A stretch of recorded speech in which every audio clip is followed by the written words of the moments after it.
even possible? Yes, there are legitimate ways to exit debt review, but as we roll over to December, we're... Colonel Luke Enslin, who is a former senior specialist investigator and the head of serious violent and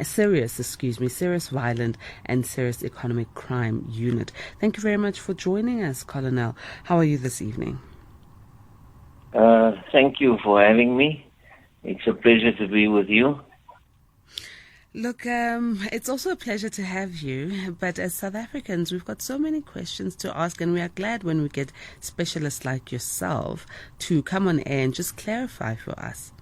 When we heard yesterday Advocate Shamila Patoy, who's the head of the NPA, being questioned by the ad hoc committee, and then she responds and says, South Africa is losing the fight against organized crime. We shook in our boots. Was it warranted for us to shake in our boots, or are we taking the statement out of context? Well, it was said to us, the public in South Africa, by a very senior person who's involved in these matters and shares first-hand knowledge of what's going on. I was also shocked to the core. We have to believe her. And when we look around us, we can actually testify that she's talking the truth, because it's murder upon murder, it's corruption, it's all the stories we're hearing are so disgusting, and it leaves all of us in fear. We're all worried. Look, if we are shocked, and she's shocked, but she's the head of the NPA, where does it leave us as ordinary citizens? Shouldn't she be in a position of having more knowledge because of the position she holds in the country, and having some mitigating processes that she might have maybe attempted to ensue to make sure that we are not in the state? You are quite right. You are quite right by making that statement. She should be the one that's actually inspiring us and giving us a positive message. But unfortunately, we didn't receive a positive message. We the citizens, we are in trouble. And I said this earlier.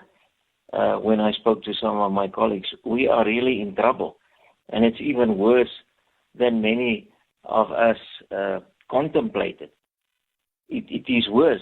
Here we have experts that should be looking after our safety and should be prosecuting cases, actually telling us we've lost the war on organized crime. Now, also, with the evidence given by Advocate Patoy around the disbanded political killings task team, this particular evidence was also confirming very scary events that ensued after its disbandment and how it was disbanded. Can we please go into that, Colonel? Well, we know, all of us now know what the evidence that was given. And these dockets were also sent from one place to another. As a matter of fact, a lot of the witnesses that gave evidence or testified either at the commission or the ad hoc, there's not one clear line. It's not clear what actually happened and where the dockets went and who did what. But it is disturbing to hear that she also actually doesn't know a lot concerning the closing of the PKTT. She actually passed that ball to the DPP in KwaZulu-Natal and said the DPP would have more clear answers on that, but informed us that the police there that were from the PKTT were investigating cases in conjunction with the prosecutors that were allocated to that specific task. But there's absolutely no clear indication at this stage what really happened, besides for us knowing that it was closed and all the reasons given for the closing, and a lot of senior people not agreeing with that. And we were all explained how the police actually decided how to manage this matter. But it's not good news to any of the citizens in the country. We are still in the dark, and our safety is obviously our concern, and we're all worried. Look, you're a former detective. You worked in units of serious violence and serious economic crimes. And I'm sure you do have some understanding of the entire value chain of the security cluster. So with the current expose that we are seeing, with this commission and the ad hoc committee questions and answers, what should happen? What should happen now that we know that there's a huge cohort who are seniors, who hold high position, who either know nothing or have been implicated or have been part of the corruption, bribery, killings, what have you not, that's being alleged and exposed? What should happen? I shall start with the basics.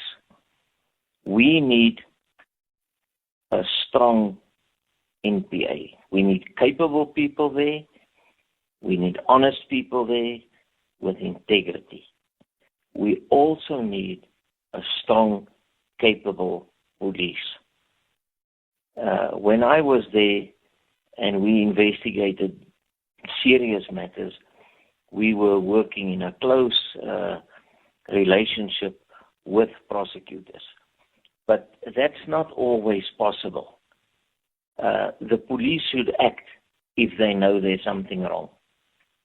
This passing the ball from one to the other and shifting blame from one person to another, that has to stop. You need a strong police, you need a capable police, and the prosecutors. And then they have to work together. They have to synchronize their work. As I said, it's not always possible for them to work together. If there's something wrong, the police have to act. We can't wait. And if the prosecutors see that there's something wrong, all people pick up information somewhere. And they have to get a system where they can start sharing the information. I heard the National Director of Prosecution say, one of the members of Parliament hinted on protocol, working together. They're not talking to one another. And if they see something is wrong or they hear something's wrong, there should be more communication and they should just work together. It seems as if everybody's in a silo. And they forget to talk to one another and to work together. Now, as I said, I know it's not always possible. But those who pick up the information, it's actually the work of the police. And she referred to crime intelligence. Crime intelligence is of utmost importance. Things are being picked up by informers, by people on the ground. A lot of the things we see now, it's been playing out in the open for a long, long time. It's been on the news, it's been the radios, there's been the rumors. They must act. They must act. I'm referring to the police and obviously prosecutors. The lines are open, so we will be taking in your calls or your WhatsApps related to this conversation right now. 086 000 2032, you can call in, or you can send a WhatsApp on 0614 104 107. Colonel, I'm going to a WhatsApp from one of our A-team listeners. Development Mantuli and former specialist investigator there. Do you know, NPA had took me aback as well by flatly refusing to divulge their names. So What the chair ever asked of her was just to disclose the names, but she blatantly refused. So the question I would like to pose to our guest there is, for what cogent reason did she refuse to reveal the names? Isn't she hiding something? Good evening, lovely people. Hausen from Plantation. Thank you for the question, Hausen. Colonel, I'm sure you heard Hausen. Hausen is saying, look, Advocate Batoyi refused to mention names even when she was asked. What is she hiding? Does she have something to hide? That also worries me. It also worries me. And I see the members of parliament wasn't impressed with her because of her non-naming of this specific person. We still don't know who it is. I personally think she should have mentioned the name, given it to the members of the ad hoc committee, and she was actually defending herself by saying, "But this person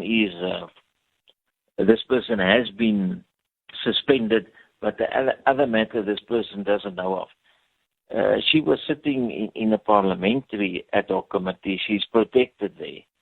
She should have mentioned the name.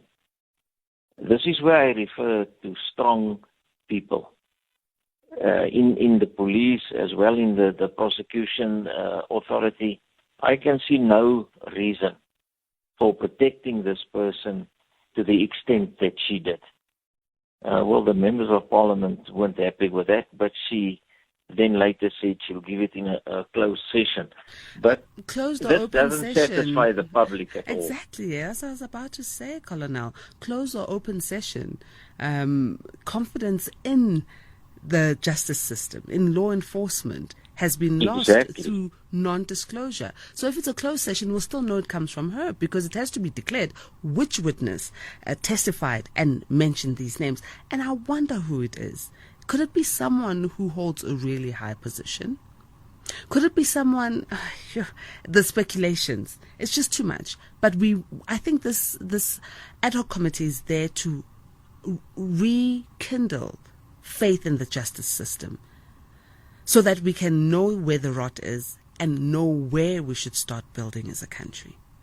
You're quite right with what you're saying there. She should have mentioned the name and get it over and done with. It now seems as if she's protecting somebody, and somebody has something on her, or somebody is moving her to a point where she doesn't want to mention a name. Where we've heard a lot of names, and the members of the ad hoc committee said it to her. So that doesn't inspire any of us. Let me go to the lines. I've got Atima Bave in Cape Town. Bave, good evening. Good evening, Nkululeko. I'd love to pick up on where you and the Colonel just left off. Go ahead. On Shamila Batoyi. And also pick up on the point that I was making with you last night, where there seems to be like a pattern of choosing ineffective people who are effective at being ineffective. Effective at being ineffective, okay? Yes, I'm underlining that, yeah? So, we the first public protector that we had to do the really stunning job of calling through to power was Tulima Msela. And I think maybe previous successive administrations learned that you don't put somebody who's really effective at doing what is supposed to be done when you are, doing what's not supposed to be done, perhaps. And in Shamila Batoyi, we basically have an anti-Mkhwanazi, in that she will, Mkhwanazi has lived through some stuff and he knows how bad it is, and rather than just keeping it all to himself and not, and bringing it up in the ad hoc committee, but then not mentioning names for God knows what reason, to protect or just keep the lid on whatever we really should be knowing. And she should presumably have a huge interest at getting to the bottom of as well. I mean, if she's at an institute that is so important but so corrupt and she's been pointing this out, why has she been doing nothing further to get the rot actually sorted out? She just comes and complains every time and says that she doesn't know what to do, but she's clearly a highly resourced person in this job. So what can we do? Is there nothing with the Colonel? Is there anything that anybody in the structure can do? Is it possible to have like a vote of no confidence in Shamila Batoy, or is it really just up to the voters again? Let's allow Babe, the Colonel to answer. Thank you very much for calling in. Sure. Pertinent points that you've put out there. Kana, you heard the question. Thank you. I'm coming back to what I said a bit earlier. We need strong people. By that I mean someone that speaks their mind. The caller just mentioned General Makwanase now. In this kind of environment, one has to speak your mind. If you do not speak your mind and you don't say anything, then everybody is thinking, what is this person hiding? And this is exactly what happened to her. And it seems that your listeners are also thinking so. Yes, there are processes that can be followed, but that's on a political level. She must have the guts to mention the name. Bev asked, why not? She must have the guts to mention the name. It's not the end of the world. Yeah, Bev asked, can a motion of no confidence in her be pushed? No, that's a political So it's decision. just a matter of waiting until the end of her tenure, which is early next year, I think. That's a different matter altogether. Okay, let's squeeze in another call before we have to wrap up our conversation for the news. There's Raz on the line. Raz, good evening. Hi, good evening. Nkuli, can I ask the Colonel a simple question that he knows and is very articulate in explaining what happened? Surely, I mean, she's the Attorney General. Colonel Enslin knows about that, and surely there are very competent officers that I won't name. But up to this stage, Colonel, don't you feel that they should have acted on this information? And the relationship between an Attorney General, which is the DPP in this case, and the police is very fiduciary. Actually, she must help the police. Yes. Instead of working, in cahoots with the police. But that's what I've seen, and what's IDEC doing? Please help me out, Kenna. All right. Okay. Thank you, Raz. Thank you for the question. Let me take the second caller as well, Kenna, and then you'll respond afterwards. We're going to Bloemfontein. Ben.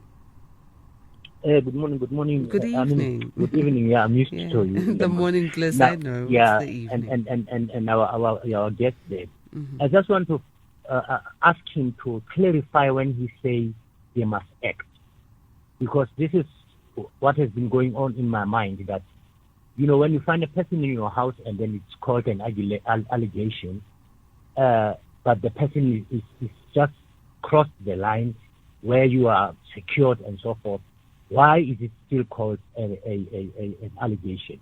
I don't know, maybe it's English. But what is happening here, what I see, it's like the lady is just waiting for her retirement. She's protecting whoever she's protecting, because she was told that you will get your package, everything will be all right.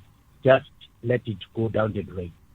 So it looks like there is some people who are actually in the highest authority who are involved in this. And it's like they are protected, they've got power in every sphere of government. So in the judiciary, because when one person was asked, Ramaphosa, to disclose where the money was, he went to court. And then he knew the Constitution, he knew the flaws in the Constitution. My take is this Constitution that is so upholded, people are talking so good about it, for me it's rubbish. Because it is actually protecting, it has got too many loopholes. It is not actually looking at the democracy that we thought we that we were anticipating. So I just want him, ask him to, clarify when he says act, because I realized with me, in my mind, I think these people should have a long time been arrested and put under investigation. Yes. Thank you, Ben. Let's allow our Colonel to come in. Colonel, we've got 3 minutes before the top of the hour. Please respond to Raz and to Ben. Okay. When I mean act, as I said earlier, this has been known a long time. The police and whoever else knows, when you receive information, you start the investigation. Don't go and report the matter to somebody else. That's what I mean with the act. They get that information is taken and it's checked, and statements are obtained. The statements are checked. The investigation is done. If need be, one applies for a warrant for arrest. Many perpetrators can be arrested without a warrant if the circumstances are correct. The investigation should be done. There should be strong people doing it. And the prosecutors should be strong. What she did in this case is she's created and perception that she's protecting somebody. And we won't know the reason. We'll be speculating about the reason. But the reason she gave that said this person's already been suspended on something else, but this person doesn't know about this. That's not a good reason.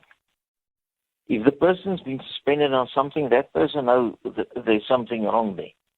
But the investigation should just be done. One finishes the investigation, and this goes for a lot of the testimony that I've heard so far.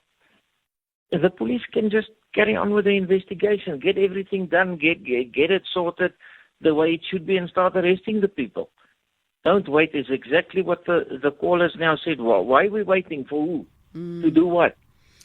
Colonel, now the president I wish we had has more time, but I need to go to the news now, and I'd like to thank you so much for taking your time to share your experience around this particular issue. Thank you, and have a good evening. You as well. Thank you.